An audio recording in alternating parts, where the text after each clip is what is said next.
Hoje eu queria ler um texto do meu livro, que é esse, Quando o Amor se Vê, e depois comentar. O texto se chama Os Despertantes. Os despertantes são aqueles que encontram um novo sentido de viver.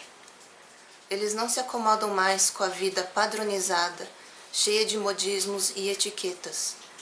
Não precisam parecer inteligentes, escolados, alegres ou apessoados.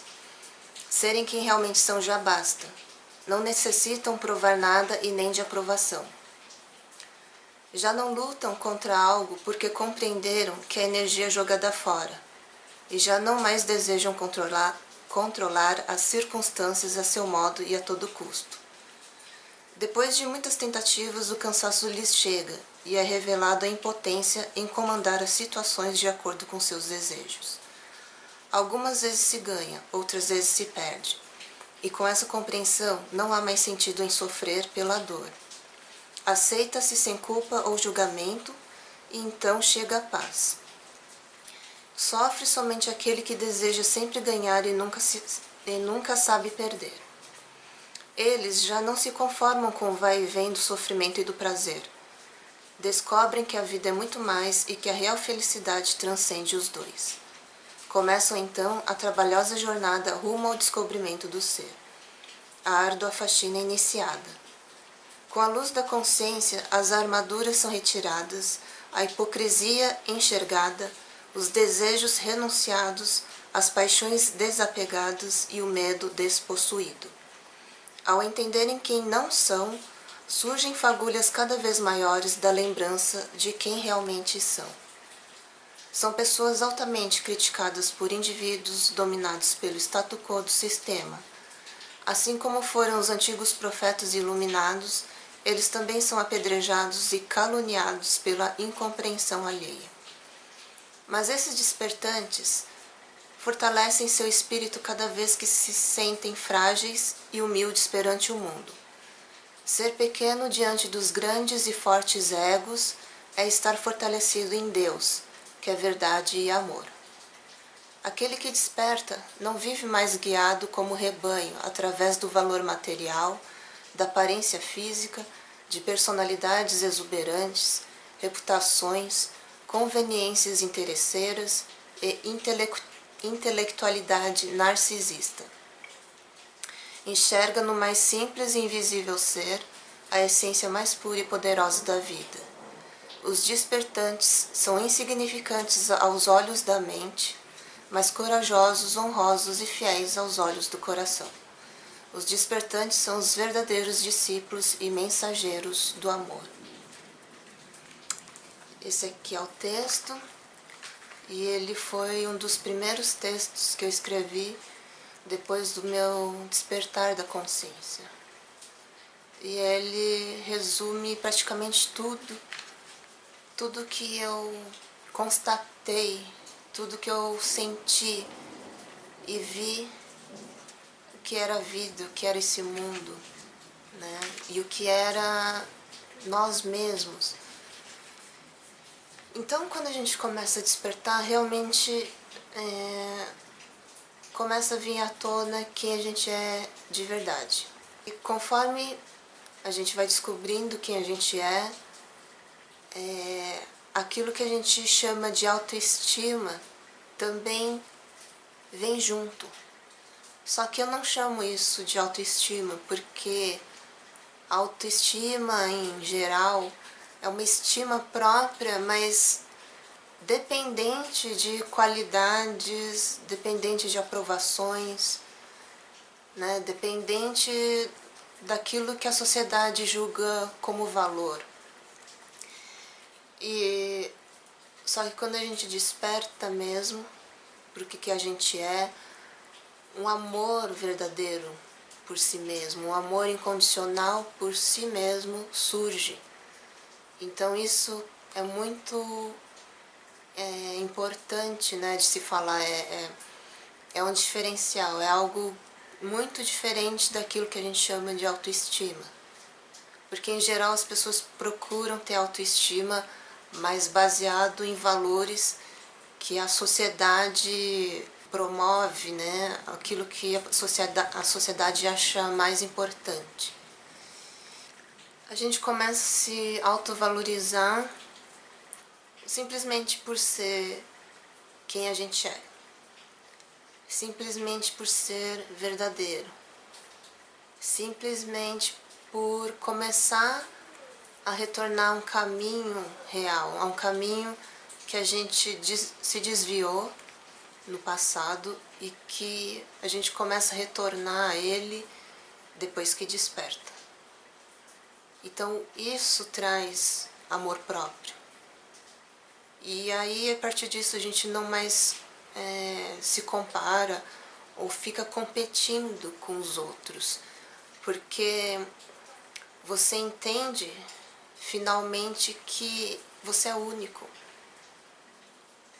O seu papel aqui no mundo, nessa vida, é único.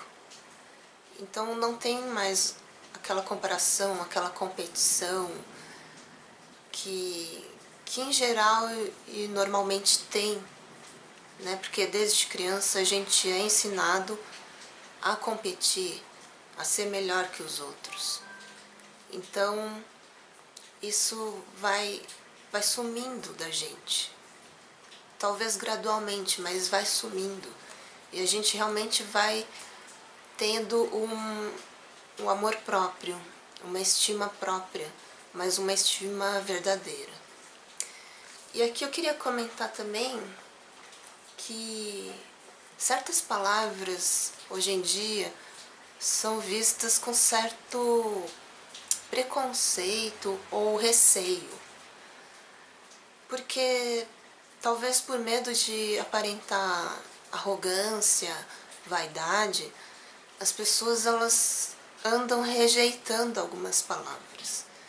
E palavras muito importantes para essa nossa retomada de consciência, essa nossa retomada de potencial.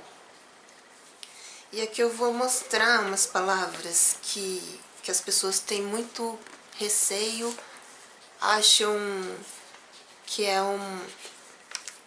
uma palavra que engrandece ou fortalece o ego. E uma dessas palavras seria missão, porque aqui nos meus vídeos ou nos meus textos eu uso muito essa palavra missão, porque eu acho que todo mundo, cada pessoa está aqui para cumprir uma missão. Só que a maioria acaba não encontrando, não descobrindo a missão dela, o propósito dela.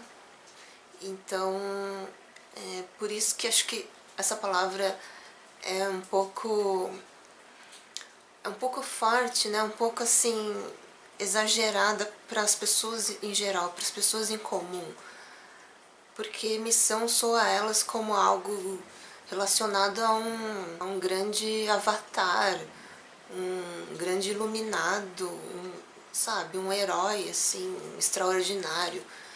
Mas não, missão é o que todo mundo tem aqui a fazer, a cumprir, tá? E aqui eu queria falar qual o significado da missão que está escrito no dicionário, que é muito simples. Cadê missão?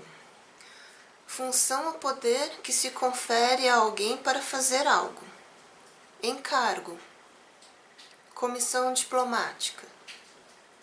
Obrigação ou dever. Sabe, é muito simples, missão não tem nada de tão anormal. Missão é um serviço, é um dever. É um dever que todo mundo tem aqui, né, a cumprir aqui. Uns com uma missão mais abrangente, uma missão mais grandiosa, e outros com missões menores, mas não menos importantes. Então, missão é uma palavra que as pessoas têm receio de usar e eu acho que não deveriam ter. Elas têm que acreditar que tem uma missão mesmo a cumprir aqui. E outra palavra é o poder. Poder é outra palavra que as pessoas têm um medo. medo de parecer prepotente, sabe? Mas poder, aqui no dicionário, significa ter a faculdade ou direito de ter força ou energia ou calma ou paciência para ter possibilidade de ou autorização para estar arriscado ou exposto a ter probabilidade de ter ocasião ou meio de ter direito ou a razão de. Olha, é muita coisa o poder, tem um significado bem grande aqui. Ter saúde ou condições de, ou capacidade para aguentar ou suportar. Ter possibilidade. Dispor de força ou autoridade. Então, é aqui que as pessoas elas usam o poder só para significar autoridade. Autoridade sobre alguém. E poder não, poder é a capacidade da pessoa. Aí aqui já entra a coisa do mandar, né? Só que aqui, ó, ter força física ou moral, isso é poder também. Direito de deliberar, agir e mandar. Possibilidade, recursos, vigor, potência, domínio, força, eficácia, capacidade, de novo, aptidão. Aí tá, aí entra os significados que em geral as pessoas dão, que é autoridade constituída, governo de um país, função do Estado, relativa às suas formas distintas e exercida pelos órgãos competentes. Então é isso, por isso que as pessoas têm tanto receio com essa palavra. Porque realmente usaram o significado da palavra poder realmente para coisas não tão boas. Mas o poder é um dom de todo mundo. É um dom que cada um tem dentro de si. E tem mais uma palavra que eu estava esquecendo aqui. Tem outra. Missão, poder e sacrifício. Sacrifício também, as pessoas torcem o nariz por causa dessa palavra. Tem uma aversão, né, à palavra sacrifício. Só que assim, sacrifício a gente não precisa levar tão ao extremo, né? A gente pode interpretar essa palavra como dedicar com ardor, fazer sacrifícios em honra de, sujeitar-se, dedicar-se com ardor, abrir mão de, renúncia em favor de outrem. Então, renunciar é visto como algo negativo em geral para as pessoas. E é o contrário. A renúncia ela está muito ligada aos desejos, mas os desejos do ego, do egoísmo. E não desse ser verdadeiro que a gente é.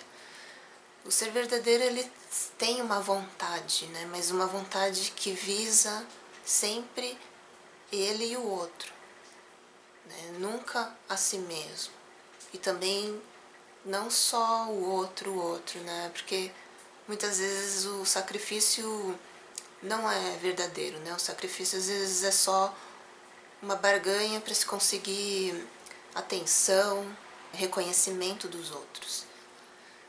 Mas o sacrifício verdadeiro, a renúncia verdadeira, ela está ligada com a alma, com o ser real.